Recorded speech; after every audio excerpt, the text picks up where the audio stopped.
Hello, Facebook friends. Sorry for jumping off. My battery died, so I'm going to try a different camera. So it's talking about creating the strong roots and having that moment where you feel like I can't hold on just for any moment longer, but instead you hear the teacher's voice guiding you, walking you through. And then at that very moment, you realize I can hold on for 3 more breaths. I can do this. And your mindset, you have that shift. So this morning, if you didn't catch my first video, this morning I discovered this little tick on my puppy in the house. And I had it in my hand. I had taken it off of her. So I've taken that deep breath. I've set my roots, so to speak, right? The training kicks in, it's instant. It doesn't take more than a second to do. I catch my breath, notice that I'm shaking and I'm nervous. And then from that point, I breathe. I decide I'm going to take the tick outside the house. Yay, Murphy, you found me. Thanks for coming back and joining. Real life yoga in action. You go with the flow, right? So here I am adapting, and I take this little tick outside. Now, part of what this reminds me of is another story. And the story is about the reed and the oak tree. I don't know if you've heard of it. And there's this beautiful river, right, running by a majestic oak tree and a beautiful tiny little reed. And the majestic oak tree, tall and grand with beautiful big branches, looms and looks over at this little reed down below. And he said to the little reed, "Oh, you need to remember that I am the great and mighty oak tree, and you are nothing but a little reed. Remember your place as I provide shade for you during the day and shelter, and I can see all the way down the river to the beautiful city and up the river to the pastures and the beautiful cows and sheep.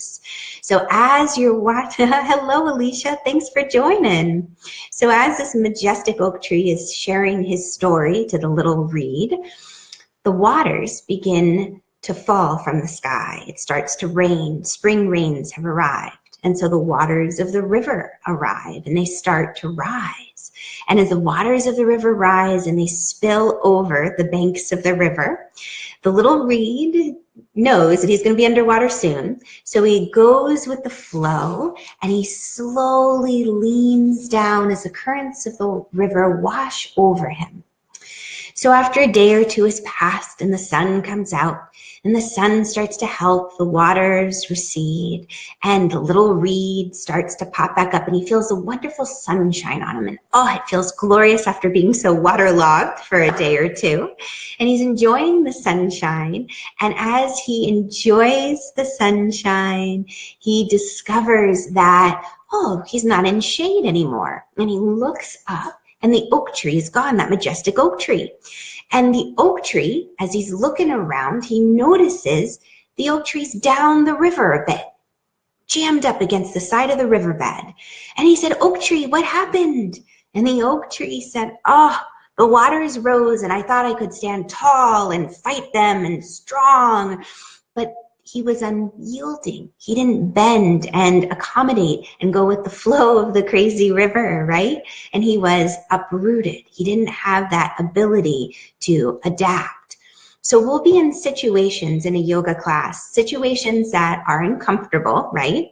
And we learn how to find contentment. The yogis call it stiram sukham.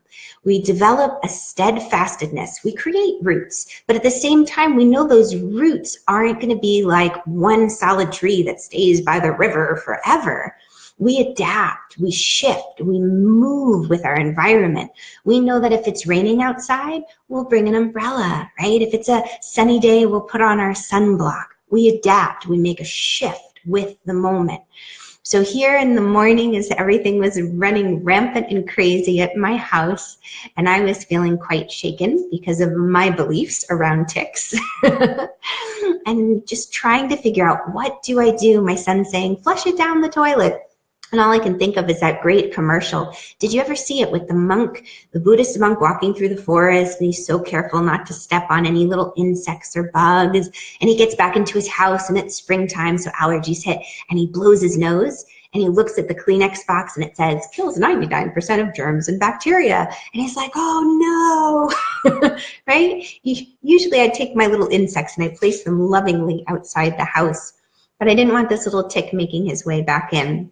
So as I took him outside the house and tried to place him far off near the edge of the forest, I realized that, you know, you take that breath, you have that moment to just recognize when certain thoughts and certain beliefs hold a power over you, right? You're aware that as a yogi, as a person of awareness, you can either go into reactionary mode, hello Enrique, thanks for joining, or you can go into responsive. You can, instead of panicking, right, you recognize an initial panic bubbling up, but you make the shift and the choice to take action and choose a response that you feel very comfortable with looking back on. So as you move through your day, I'm going to share with you this little mantra that I was hoping to get to with you. And it's a mantra of I am. And I am, it's nice to place your hand on your chest when you do it. You can either say the English version or you can say it in Sanskrit, which is hum, H-A-M, sa. And the neat thing about Sanskrit is it's a language of sound. And this language of sound, when you inhale, you notice the sound is similar to hum, H-A-M, and the exhale is similar to sa, S-A. And when you say hum, sa, I am peaceful. I am resourceful. Hum, sa, resilient. Hum, sa, aware. And you go on like this, and what happens is you shift the energy within and around yourself, and you make that shift and you end up drawing to you the thoughts that are peaceful, the ideas that are resourceful, the actions that represent resilience. You shift your internal being and you see the result in your external world. And you again can say I am or hamsa. The purpose is just really allowing yourself to listen on an audio level, but as well as a subconscious level. Because again, I said it in my first little video, but I want to repeat it here. In times of crisis, we often sink to the level of our training. So good old Navy SEAL quote. We hope to rise to the occasion, but usually when we're really thrown for a loop, we go to the place where we've trained for. So as a yogi, you know you're making progress on your path when you can shift back to your center, so to speak, and knowing that your center, whether you think of it like center of gravity or just inner space of peacefulness, it shifts, right? When you're balancing on one foot, your center of gravity is different than when you have 2 feet on the floor. When you have a crisis in your home, it's different than when you have a crisis and you're far away from home, far away from other people. Murphy wrote an incredible book. You should put the link to it here, Murphy, if you're still on with me to Amazon. I've just started reading it, and it's just incredible, the bravery that you had as you said, you know what, I'm going to take a leap of faith, a risk, and leave my family, leave what I know, and go out for an adventure and make a life with the space that you saw possible, right? And then the adventures that ensue at that point, the crises that come up, and how we can manage them with grace, or how we can manage them with worry. So it's always up to us. So I'm very, very excited that you joined me today, and thank you so much for joining me. I wanted to let you know I've got a big class coming up on Monday night, this Monday, April 30th, 7 p.m. Eastern Standard Time, right here online. It's going to be a yoga masterclass for helping you develop the skills and techniques that you need to really navigate life off the mat when it comes to detoxing. Right? And detoxing is more than just going on a cleanse, you know, a physical food cleanse. You know, that can be an aspect definitely that you bring into it, but it's also something where it's a mindset.